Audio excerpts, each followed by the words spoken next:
ప్రేమ అని కాదు. అందరూ కూడా ఆయన దృష్టిలో ఆయన బిడ్డలమే. మనం ఆయన ప్రేమానుగ్రహాన్ని పొందడానికి అర్హులమే. కానీ మనందరం కూడా గమ్యం చేరి తీరాలి. మీరు డిక్లేర్ చేసుకోండి. ఇంటికి వెళ్ళి కళ్ళు మూసుకొని మెహర్ బాబా ఫోటో ఎదురుకుండా ప్రార్థన చేయండి. ప్రభు, ఈ జన్మలోనే నీ యొక్క చెంతకు చేరాలి, గమ్యం చేరాలి. నువ్వు ఆశించి నువ్వు తెలియజేసినటువంటి ఏ మేలుకొల్పు అయితే ఉందో, నేను మేల్కొనే తీరాలి, మేల్కొనే తీరాలని మీరు పదే ప్రయత్నించండి. ఆయన అర్థించండి. ఆయన కృపను మీరు గ్రహించుకోండి.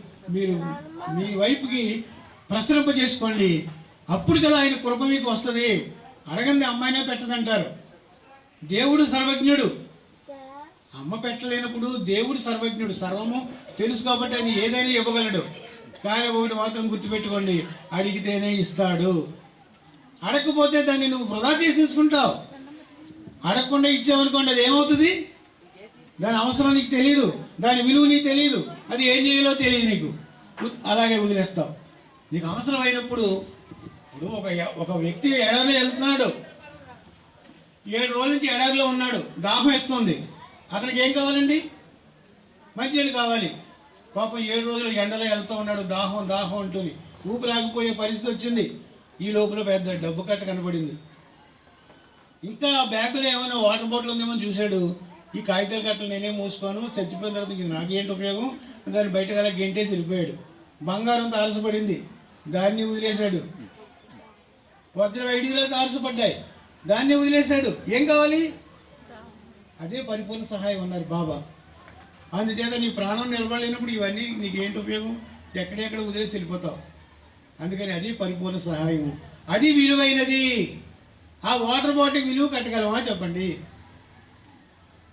అలాంటి విలువైనటువంటి నీ ప్రాణాన్ని, నీ జీవితాన్ని నువ్వు విలువ కట్టుకోకుండా ఉత్తుత్తి ఊరేగింపులాగా ఇలాగే అయిపోయింది, ఏదో నడిచిపోతుంది బండి అనుకుంటే అవ్వదు.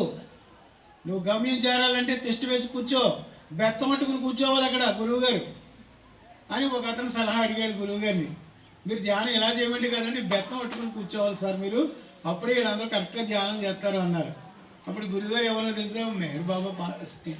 ఆయన ప్రేమ అలాంటిది కాదు, ఇలాగ బెత్తం పెట్టి భయపెట్టి నీ చేసేది కాదు. అత్యంత సవితంగా లోపల నుంచి ప్రేమ, అది జలలాగా వ్యక్తం అవ్వాలి అని గురుదేవులు చెప్పేసి వదిలేశారు. అది ఎప్పటికి వ్యక్తం అవుతుంది, మరి ఎప్పటికి జలపడుద్ది? జలపడాలంటే గదులో తీసుకున్నాం మనంతా. ఓహో గురువుగారు మనం అందరూ కూడా ఎక్కడికి, మీరందరూ నిర్వాణంలో ఉన్నారని చెప్పారు ఒకసారి. నిజమేనేమో నిర్వాణంలో ఉన్నారేమో అనుకుని, అంటే ఉంటే ఉండొచ్చు కానీ నేను విమర్శించడం లేదు, ఉన్నారేమో అనుకుని మా ప్రాంతం అంతా ఏం చేశారంటే ఎవరికి వాళ్ళే దూరం అయిపోయారు. మాకేం తెలియదు, మాకెందుకు తెలుసు, గురువుగారు చెప్పేశారు కదా మనంతా నిర్వాణంలో ఉన్నామని. ఇక త్రిమూర్తిలో నేను పోగేసుకోవడం మొదలెట్టాం జనాలంతా. అది లేకపోతే మాకు నడదు, ఏదో చెప్పాలి కదా, మరి చెప్పాలంటే వినేవాళ్ళు ఉండాలి. అప్పుడు నేను అనేవాడిని నిర్వాణ అనుభవంలో. ఇంకా బాబా చెప్పారు ఆయన దైవం, మీరందరూ దేవుళ్ళని. మరి నువ్వు దేవుడిగా జీవిస్తున్నావా? గురువుగారు నిర్వాణంలో ఉన్నానన్నారు, నిజమే. నీ సమస్త కర్మలు క్షాళితం చేశారు, మరి నిర్వాణ అనుభవం నీకుందా? మరి లేనప్పుడు ఎందుకు ఈ భ్రమ? కాబట్టి మీరు అంత సాధన చేయాలి, ప్రార్థన చేయాలి, ఎన్ని చేయాలని ఏదో మెల్లిమెల్లిగా అలా చిన్న మాటల ద్వారా మళ్ళీ అప్డేట్ చేసి మళ్ళీ గేర్లో పెట్టి మళ్ళీ అందరూ లైన్లో పెడితే, కరోనా తర్వాత కూడా ఎవరు కలవలేదండి. కరోనా తర్వాత కూడా మళ్ళీ ఇలాగే ఏదో చిన్న ప్రయత్నాలు చేసి చాలా సెంటర్స్లోకి వెళ్ళి ఏదో ప్రయత్నం, ఇదంతా ఏదో నేను చేశానని కాదు, కానీ ఆయన కృప వర్షించడానికి మనం సంసిద్ధులం కావాలి అని తెలియజేయడం కోసం మీకు మాట్లాడుతాం. అంచేది ఈ అవకాశం ఇచ్చినందుకు బాబా యొక్క మనం అందరం కూడా బాబాకు మన కృతజ్ఞులమై ఉండాలి. బాబా ఈ శరీరాన్ని ఇచ్చావు, ఈ ప్రాణాన్ని ఇచ్చావు, ఈ జ్ఞానాన్ని ఇచ్చావు, ఈ ఆధ్యాత్మిక సంపదనిచ్చావు, నీ సహాయాన్ని ఇచ్చావు, ప్రేమనిచ్చావు. ఇంతకన్నా నాకు ఏం కావాలి? ఇన్ని ఇచ్చిన తర్వాత కూడా నేను ఇంకా ఇంకా ఇంకా ఏదో ముద్దబేలం ఉంటే నేను నా జీవితం తెల్లారదు, నా జీవితం గడవదు. దురదృష్టవశాత్తు కనుక ఏ అనారోగ్యం వచ్చిందా, వార్ధక్యంలో ఉండేటువంటి కష్టాలు, ఏ అనారోగ్యం వచ్చిందా, నీకు ఇంక నువ్వు చదవలేవు, తినలేవు, వినలేవు, మాట్లాడలేవు, రోగంతో కూడి జీవిస్తావు. ఏం చేయను, మా ఈ మోకాళ్ళ నొప్పులు కదలవట్లేదు, ఏమో ఇగో ఊపిరి అవ్వట్లేదు, నీరసం, ఇలాంటి రోగాలతో కలిసిపోయి రోగమే నీవైపోయి ఉంటావు. అప్పుడు నామస్మరణ కూడా చేయలేవు. అప్పుడు చాలా కష్టకాలం, క్లిష్టమైనటువంటిది. కాబట్టి నువ్వు ఇప్పటి నుంచే నా నామాన్ని స్మరితో నీకు సహాయం చేస్తాను. దీపం ఉండగా ఇల్లు చక్క పెట్టుకోవాలంటే అర్థం నీకు ఆరోగ్యం ఉండగా, అవకాశాలు ఉండగా, ఇవన్నీ కలిసి ఎదరకుండా నీకు కలగొరగంపగా నీకు ఇచ్చినప్పుడు మరి నువ్వేం చేయాలి? దీపం ఉండగా ఇల్లు చక్క పెట్టుకోవడం అంటే ఇన్ని అవకాశాలు ఉన్నప్పుడు, ఈ ఓపిక ఉన్నప్పుడు మరి నువ్వు చక్క పెట్టుకోవద్దు, దైవానుగ్రహాన్ని పొందొద్దు.